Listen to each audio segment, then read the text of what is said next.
रात याद नहीं रही, कोई शाम पास नहीं रही।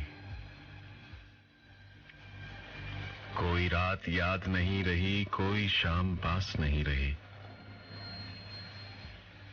कोई दिन उदास नहीं रहा।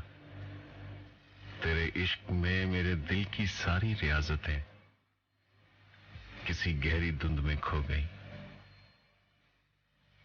मुझे मेरे दुख में डुबो गई।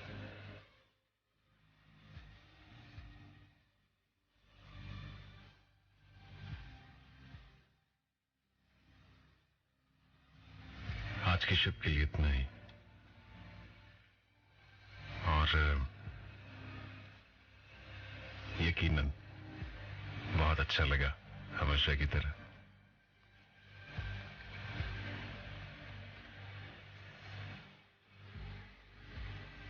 मैं रमजान के बाद आपकी खिदमत में दोबारा से हाजिर होऊंगा। तब तक आप मुझे अपनी दुआ में याद रखिएगा।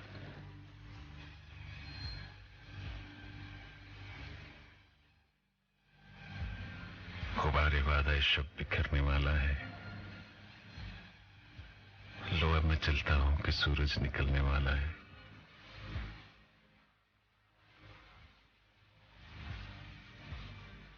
खूबसूरत सोचिएगा आप, खूबसूरत रहेंगे। मैं बिल्कुल सही कहता हूं। ताहिर नजीर को इजाजत दीजिए। जिंदगी रही तो आपसे मुलाकात होगी।